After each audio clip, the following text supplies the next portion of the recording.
अभी मैंने कल रिपोर्ट को स्वीकार नहीं किया है क्योंकि मैं आइडेंटिटी को लेकर मैंने जो सवाल किए हैं अपने विभागीय अधिकारियों से, मैं स्वयं संतुष्ट नहीं हूं कि भोपाल में जीवित लोगों को संबल का लाभ दे दिया गया। मध्य प्रदेश की मोहन सरकार में श्रम और पंचायत मंत्री प्रहलाद पटेल आज सख्त मिजाज में देखे गए। जी हां, जहां एक तरफ मंत्री जी ने हरदा जिले में 6 फरवरी को हुए पटाखा फैक्ट्री ब्लास्ट की जांच रिपोर्ट लौटा दी, वहीं दूसरी तरफ उन्होंने पत्रकार वार्ता कर उस रिपोर्ट को लेकर अपना पक्ष भी रखा, जिसमें उन्होंने कहा कि मैं जांच रिपोर्ट से संतुष्ट नहीं हूं, इसलिए कल यानी कि सोमवार को मैंने उसे स्वीकार नहीं किया है। मैंने मजदूरों की आइडेंटिटी को लेकर अपने विभाग से कई सारे सवाल किए हैं।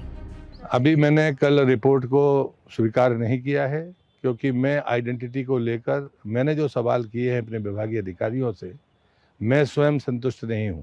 यदि 2015 में उसी जगह पर हादसा हुआ था तो उस फैक्ट्री में काम करने वाले मजदूरों की संख्या का एनरोलमेंट किसी के पास क्यों नहीं है? और जब अभी आप पीड़ितों की संख्या बता रहे हैं, उसमें पब्लिक के लोगों की संख्या ज्यादा बताई जा रही है, मजदूरों की संख्या तो 32 ही है। तो जब सूची ही नहीं है तो वेरिफिकेशन किस आधार पर है? आप किसी घायल को पूछकर उसको मजदूर बता रहे हैं या वो मजदूर होगा? मैं उसको मैं बहस में नहीं पड़ रहा, लेकिन अगर आपके पास में किसी इंडस्ट्री में काम करने वाले लोगों की सूची नहीं है तो उसके बाद आधार क्या होगा न्याय करने का?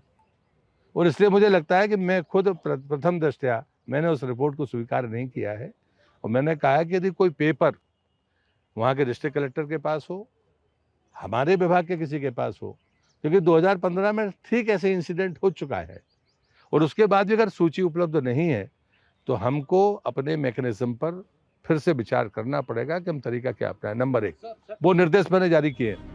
वहीं जब मंत्री जी से भोपाल नगर निगम में जीवित लोगों को संबल योजना का लाभ दिए जाने पर सवाल किया गया तो उन्होंने कहा कि इस मामले पर मैंने कहा है कि पंचनामा के बगैर भुगतान कैसे हो गया, अगर होता है तो उस प्रक्रिया को ही हम बदल देंगे। आइए सुनते हैं क्या कुछ कहा मंत्री प्रहलाद पटेल ने। एक और संज्ञान हमें जो मीडिया के माध्यम से आया था कि भोपाल में जीवित लोगों को संबल का लाभ दे दिया गया। उसको मैंने अपने पीएस को कहा था, उन्हें संज्ञान में लिया और कल निगम के शायद 6 अधिकारियों को निलंबित किया गया है। और मैंने कल ही निर्देश दिए थे कि हमको रिकवरी के लिए निगम कमिश्नर को पत्र जाना चाहिए हमारी तरफ से कि आप जो कार्रवाइयाँ करते हैं, क्रिमिनल केस की एफआईआर करते हैं, वो आपका जुरिडिक्शन है, लेकिन संबल का भुगतान चूंकि श्रम मंत्रालय के पैसे से होता है और इसलिए मैंने ये कार्रवाइयाँ की हैं। मैं आपसे ये अपेक्षा करता हूं कि ये गरीब के हितों का मामला है। कभी भी आपके तरफ से कोई समाचार छपेगा, मैं उसे सूचना के तौर पर लूँगा, शिकायत के रूप में नहीं लूँगा। ये अनुभव आपको भविष्य में भी आ जाएगा।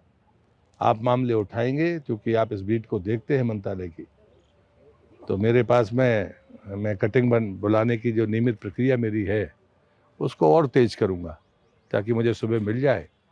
पहले मैं इनिशियली आपसे बात करूंगा जिसका समाचार होगा या जिस जगह पर वो होगा, और उसके बाद हम तय करेंगे कि इस पर कार्रवाई क्या करनी है।